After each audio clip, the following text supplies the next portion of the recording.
प्रातः स्मरणीय परम पूजनीय भारतीय संस्कृति के आधार, ज्ञान के दाता एवं सभी विद्यार्थियों को लौकिक विद्या के साथ साथ सहज में ही अलौकिक विद्या देने वाले ब्रह्मनिष्ठ श्रोत्रिय मेरे गुरुदेव के श्री चरणों में न केवल मेरा अभी तो हम सबका कोटि कोटि प्रणाम।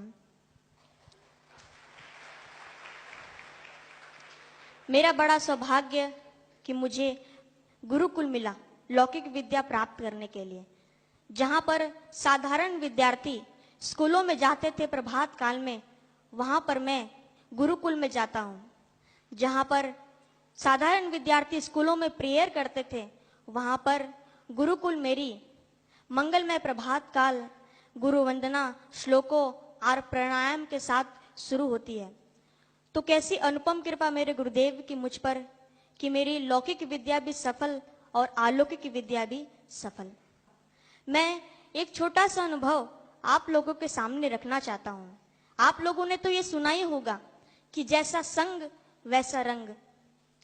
यदि एक चींटी किसी पुष्प का संग कर लेती है तो उसे श्री भगवान के मुकुट तक पहुंच जाती है, लेकिन वही किसी मिट्टी का संग कर लेती है तो पैरों से कुचली जाती है। मेरा भी कुछ ऐसा ही अनुभव है।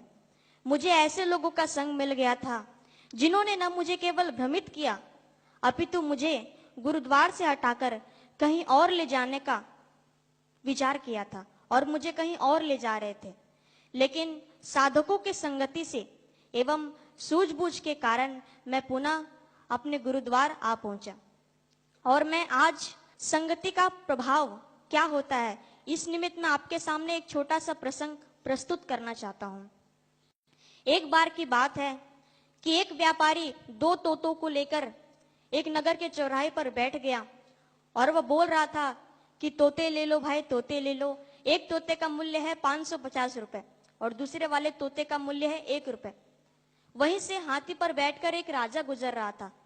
उसने सुना कि एक तोते का मूल्य 550 रुपए और दूसरे तोते का मूल्य 1 रुपए। आखिर इन दोनों तोतों में फर्क क्या है? वह राजा उस व्यापारी से यह पूछने के लिए व्यापारी के पास गया।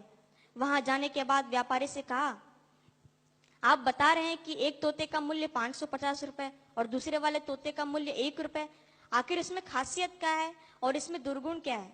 तब उस व्यापारी ने कहा, राजन, जब इसे आप अपने महल लेके जाएंगे तो ही आपको पता चलेगा। राजा ने कहा, ठीक है, दे दो। राजा ने वह दोनों तोते ले लिया। उसके पश्चात वह अपने महल चले गए। वहां पे जाने के बाद अपने सेवक को बोला कि आज जो पहला वाला तोता है, 550 रुपए वाला जो तोता है, वो मेरे पलंग के नीचे रख देना। सेवक ने वैसा ही किया और दूसरे दिन जब राजा उठा तो उस तोते ने राजा को बहुत सुंदर सुंदर मधुर मधुर श्लोक सुनाया। राजा तो बहुत खुश हो गया। लेकिन दूसरे दिन राजा अपने सेवक को कहा कि आज जो दूसरा वाला तोता है, जो 1 रुपए वाला तोता है, वो मेरे पलंग के नीचे रख देना। सेवक ने वैसा ही किया। लेकिन जब दूसरे दिन राजा उठा तो उस तोते ने राजा को बहुत गंदी गंदी गालियां सुनाई। वो राजा तो परेशान हो गया और उसके बाद में अपने सेवक को बोला, आज इस दुष्ट तोते को मार डालो, इसने मेरा प्रभात काल खराब कर दिया। वहीं पर पहला वाला तोता खड़ा था। उसने राजा से नम्र निवेदन किया कि राजन, हम दोनों सगे भाई हैं। हम दोनों एक बार एक डाल पर बैठे थे, वहीं पर शिकारी आया और हम दोनों को बंदी बना लिया। उसके बाद मुझे एक साधु महात्मा के हाथों बेच दिया और इसे एक मछुआरों के हाथों भेज दिया। साधु महात्मा तो मुझे श्लोक सुनाते थे, इसलिए मैं सीख गया, जिसका कारण है कि मैं आपको श्लोक सुनाया। लेकिन ये मछुआरों के हाथों लगा तो वो आपस में गाली गलौज करते थे, इसीलिए इसका स्वभाव भी गाली गलौज का बन गया है। वास्तव में तो इस बेचारे का कोई दोषी नहीं है। तो जैसे दोनों तोते एक ही परिवार के थे, लेकिन सुसंगति के कारण एक की वाणी मीठी मधुर और भजनमय हो गई और दुसंगति के कारण दूसरे की वाणी गाली गलौज में हो गई, तो उससे यह सिद्ध होता है कि सुसंस्कार और सुसंगति ही हमारे जीवन के मूल आधार हैं। एक तोता, एक पक्षी संग में प्रभावित हो जाती है तो भला मनुष्य कैसे नहीं होगा? और ये साधकों का संग ही है जो आप लोग यहाँ पर आए हैं। अन्यथा यदि साधकों का संग नहीं मिलता तो निग्रह व्यक्ति आप लोगों को पिकनिक मनाने के लिए लौकिक स्थानों पर शायद ले गए होते।